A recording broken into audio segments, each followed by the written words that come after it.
नमस्कार, स्वागत है दोस्तों आप सभी लोगों का एक और नए वीडियो लेक्चर में।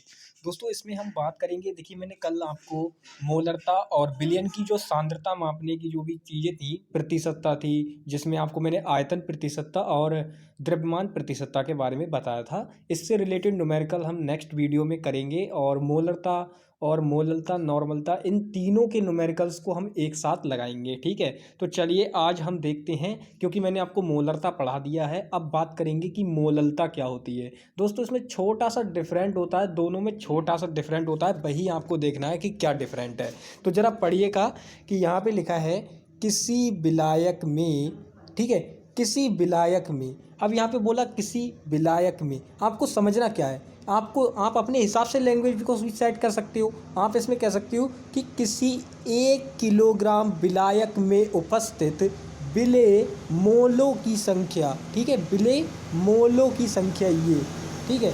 तो विलेय मोलों की जो संख्या होगी वो उस विलयन की क्या कहलाएगी दोस्तों, मोललता कहलाएगी। मोललता को ध्यान रखना, मोलरता को मैंने बताया था कैपिटल एम से प्रदर्शित किया जाता है, यानी दिखाया जाता है। ठीक है, यहीं पे अगर हम बात करें कि मोललता को किससे प्रदर्शित किया जाता है दोस्तों, तो मोललता को प्रदर्शित किया जाता है स्मॉल एम से। स्मॉल एम से मोललता को दिखाया जाता है। अब इसके मात्रक की अगर हम बात करें तो भैया मात्रक क्या होता है, मात्रक भी बताएं। तो चलिए मात्रक इसका देख लेते हैं कि क्या होता है।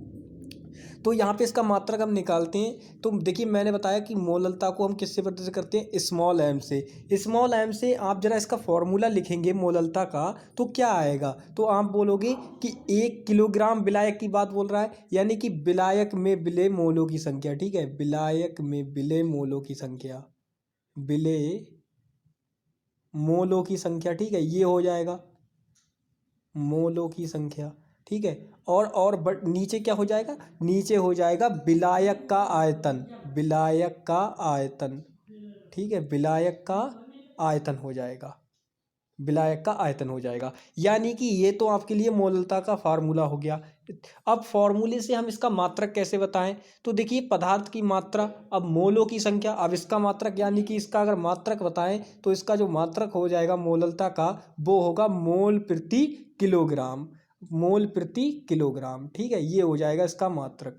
अब दोस्तों एक बात यहाँ पे ध्यान दीजिएगा, मैंने बोला मोल प्रति किलोग्राम। अब आप बोलोगे कि भैया मोल प्रति ग्राम भी होता है, तो बिल्कुल हो सकता है। अगर आप इस 1 किलोग्राम की जगह, इस 1 किलोग्राम की जगह यहाँ पे आप 100 ग्राम कर दोगे, तो क्योंकि 1 किलोग्राम में कितना होता है, 1000 ग्राम होता है, तो आप अगर 1000 से गुणा कर दोगे, 1000 ग्राम कर दोगे, तो ये आपका क्या हो जाएगा, ग्राम में इसका मात्रक चेंज हो जाएगा। तो आपकी इच्छा है, जिसमें चाहे उसमें रख कर सकते हो। ठीक है, चलिए उसके बाद हम आगे बढ़ते हैं। ये इसका फॉर्मूला आपके सामने लिख रखा है। मोललता का फॉर्मूला क्या होता है कि भैया विलायक में विलेय पदार्थ के मोलों की संख्या, और विलायक की जो मात्रा होगी, वो विलायक का जो भी आयतन होगा वो किलोग्राम में हम ले लेंगे। ये तो हमारा हो गया विलायक मोललता का फॉर्मूला। ठीक है, उसके बाद हम आगे बढ़ते हैं कि नॉर्मलता क्या होती है। अब नॉर्मलता को ध्यान से समझना है भैया, मोलरता, मोललता, नॉर्मलता, ये 3 चीजें हैं। इन 3 चीजों से ही न्यूमेरिकल्स आपको मिलने वाले हैं।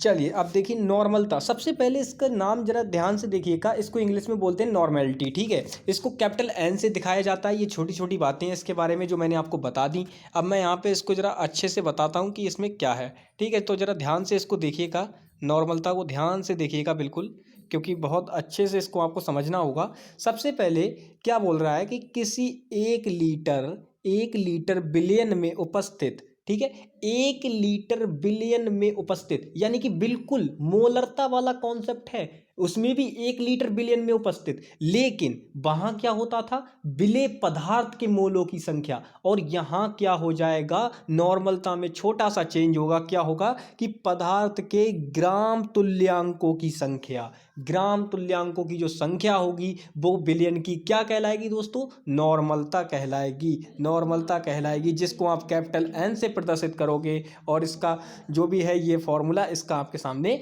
नोटेड है, यानी कि विलेय में ग्राम तुल्यांकों की संख्या बटे बिलियन का आयतन लीटर में। ठीक है, ये नॉर्मलता का फॉर्मूला है आपके सामने, तो इसको ध्यान से देख लीजिएगा। इसके बाद हम आगे बढ़ते हैं कि मोल प्रभाज क्या होता है दोस्तों।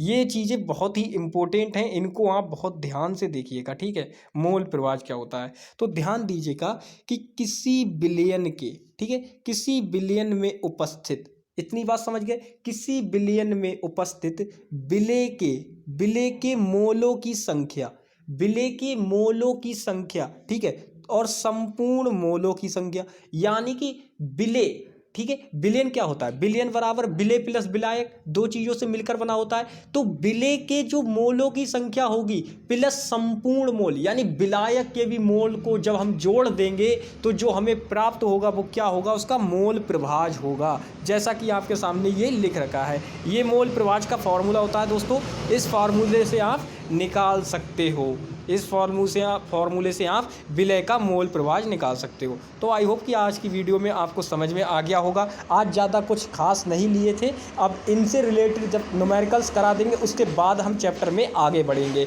चैप्टर काफ़ी अच्छा खासा लंबा है, कोई दिक्कत नहीं है, कल की वीडियो में हम इसके रिलेटेड न्यूमेरिकल कर देंगे, ठीक है। तो आज की वीडियो में बस इतना ही दोस्तों, मिलेंगे नेक्स्ट वीडियो में, तब तक के लिए bye bye, take care and जय हिंद।